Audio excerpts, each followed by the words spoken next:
They thought it was over. The reports were clean. The messages intercepted. The houses searched. The arrests made. By dawn, the German command was convinced the area had finally been pacified. Whatever partisan network had operated here was gone. Broken. Scattered. They allowed themselves to relax. The village sat quiet under a low winter sky. Smoke drifted lazily from chimneys. No movement on the roads. No shots in the night. The kind of calm that suggested success. Officers checked their watches, signed papers, and began talking about the next sector that needed attention. What they didn't realize was that the silence had been planned. For weeks, the partisans had known the net was closing. Too many patrols. Too many questions.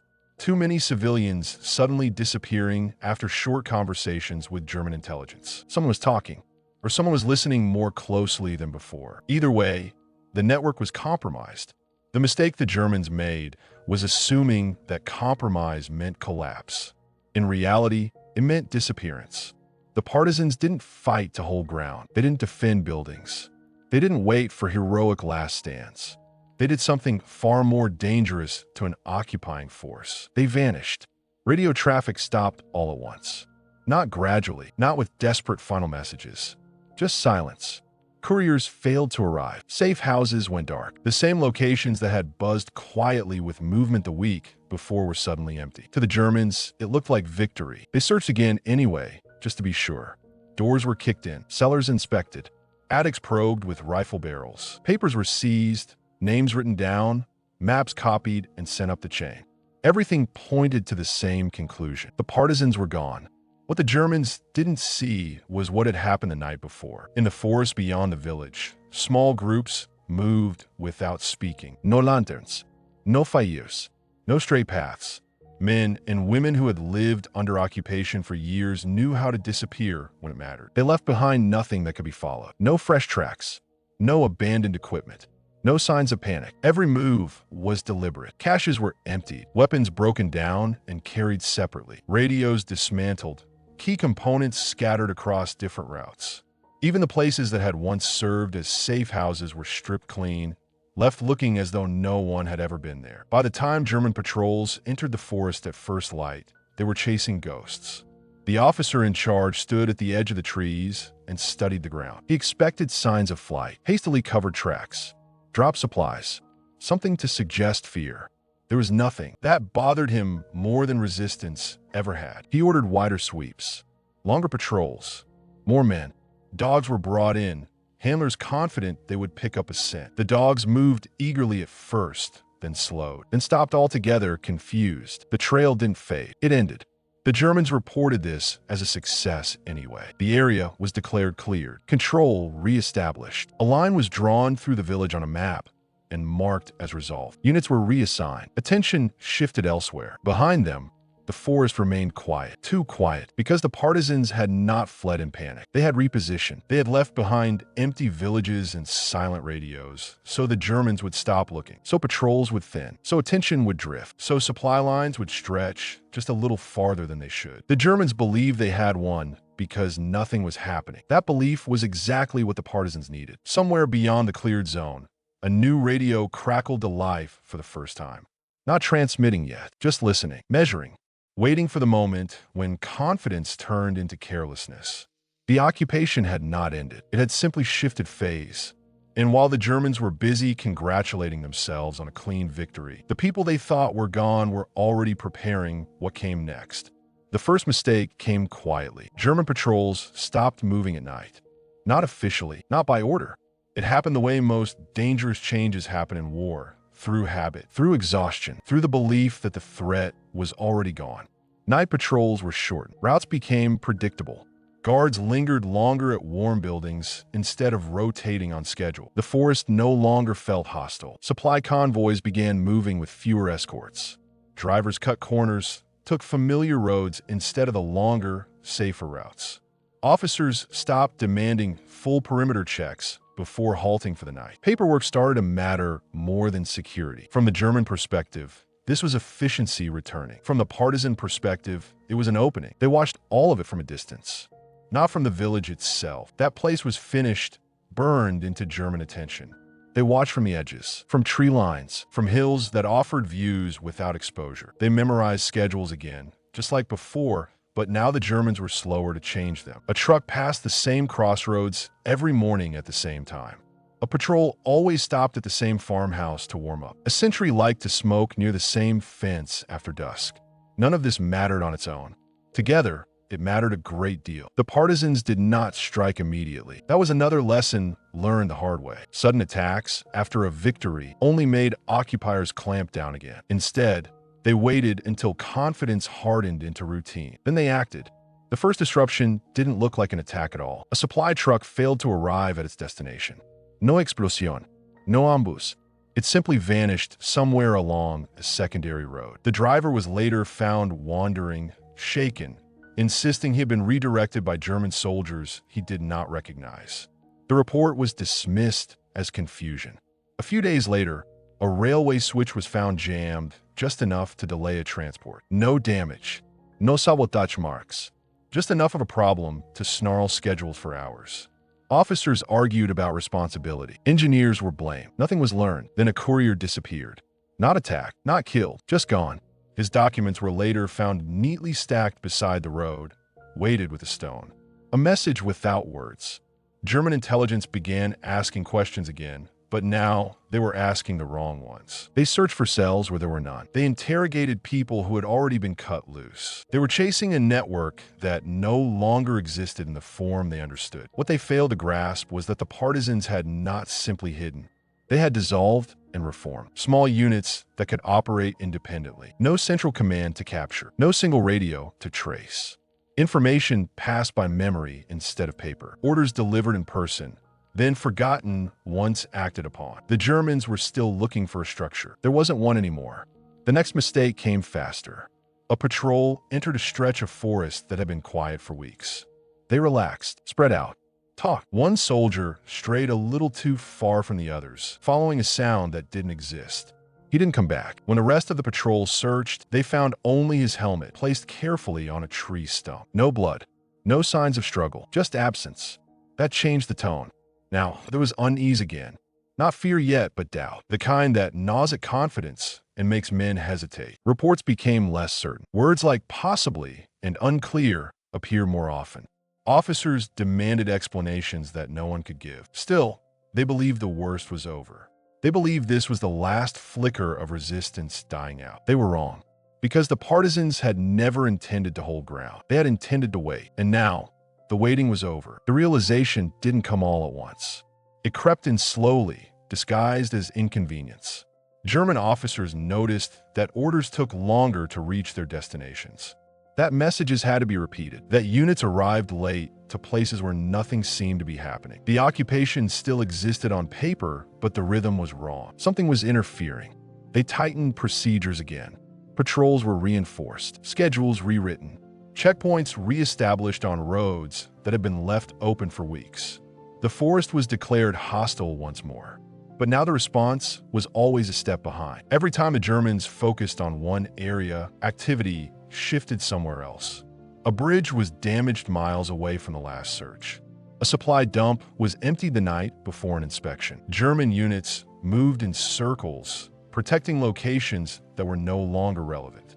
They began to suspect coordination. That was the most unsettling part. Not attacks, but timing. The partisans were acting as if they knew exactly where the Germans would be and where they wouldn't, as if someone was listening, as if plans were being read before they were carried out. The truth was simpler and more dangerous. The Germans had taught them how to disappear. By declaring victory too early, they had revealed their habits. By relaxing their grip, they had shown where pressure mattered and where it didn't. Every assumption became a vulnerability. The partisans exploited that mercilessly. They avoided direct confrontation. They avoided firefights that could be blamed on chance. Instead, they targeted certainty itself. They disrupted things that were supposed to be predictable. Trains that always arrived on time didn't. Roads marked secure on maps weren't. Units that believed they were operating in cleared zones found themselves suddenly isolated, cut off by missing vehicles or rerouted communications. German commanders argued among themselves. Some insisted the resistance was stronger than ever. Others claimed it was exaggeration. a series of coincidences amplified by nervous subordinates. No one wanted to admit the worst possibility, that the enemy they thought they had defeated had simply changed shape. One incident finally forced the issue. A battalion-sized movement was planned through an area marked as pacified. The route had been used before without incident. Engineers had checked the roads. Reconnaissance reported nothing unusual. Halfway through the movement, the column stopped, not because of an explosion, because the road ahead was gone. A bridge that had been intact the previous evening had collapsed silently during the night. No blast damage, no obvious sabotage marks, just structural failure at exactly the wrong moment. The column was stuck. While engineers scrambled, German radio traffic spiked. Requests for clarification, for support, for instructions. The air filled with uncertainty. And still, nothing happened. No attack, no shots. Just waiting. Hours later, the Germans withdrew. The bridge had not been destroyed to kill them. It had been destroyed to control them. That was when the tone changed completely. The occupation had become reactive. The partisans dictated where the Germans could move, when they could move, and how quickly. The illusion of victory evaporated, replaced by a grinding awareness that the enemy was still present and more disciplined than before. The Germans had thought the network was gone. In reality, it had matured. They had won a phase. They had lost the war beneath it. The occupation began to rot from the inside, not through spectacular attacks or open rebellion, but through exhaustion, through uncertainty, through the constant awareness that control no longer meant safety. German units still marched, still guarded roads, still raised flags over town halls, but every movement now felt provisional, temporary. Orders were obeyed, more slowly. Initiative disappeared. Junior officers hesitated, waiting for confirmation that never came. Men learned the cost of being wrong was higher than the cost of doing nothing. That paralysis was fatal. The partisans understood this better than anyone. They did not rush to exploit it. They let it deepen. Let the Germans tighten procedures until movement itself became a liability. Let convoys grow longer and slower. Let every decision require 3 signatures instead of 1. Then they nudged the system again. A telegraph line cut here. A supply cache quietly emptied there. Nothing dramatic, nothing that demanded immediate retaliation. Just enough disruption to keep the pressure constant, unrelenting. German commanders demanded results. They ordered wider sweeps of the countryside, pulling men from quieter sectors. That only made those sectors quieter still, perfect for new activity. The partisans slipped back into places that had been cleared, using old routes that were no longer watched. The Germans were chasing a moving shadow. In reports, the language shifted. Words like secure vanished, replaced by unstable, unconfirmed, under observation. Maps filled with question marks. Zones once marked safe were shaded again, then crossed out entirely. Morale followed the paperwork downward. Soldiers slept poorly. They jumped at sounds in the dark. They fired at shapes that turned out to be nothing. Civilians watched all of this carefully, saying less, noticing more. Fear was no longer one-sided. The Germans had wanted a decisive end. Instead, they got something worse. A war that would not resolve. By late spring, the area was considered more trouble than it was worth. Resources were redirected elsewhere. Priority shifted to fronts that were burning hotter, collapsing faster. The occupation here became thinner, more symbolic than real. The partisans noticed immediately. They expanded cautiously, testing limits, pushing just far enough to confirm what they already knew. German control existed only where it was actively enforced, and there were fewer men left to enforce it. What had started as disappearance turned into momentum. Villages that had been silent began passing information again. Farmers delayed deliveries. Railway workers made small mistakes at exactly the wrong times. Everything the Germans relied on required cooperation, and cooperation had quietly eroded. All of this traced back to the same miscalculation. The belief that resistance ends when it stops being visible. The Germans had mistaken silence for surrender. They had confused absence with defeat, and by the time they understood the difference, the structure they were trying to restore no longer existed. It wasn't that the partisans were stronger. It was that the Germans were weaker in ways they didn't know how to fix. And once an occupying force loses the belief that its own victory is permanent, every decision becomes defensive, every move cautious, every order provisional.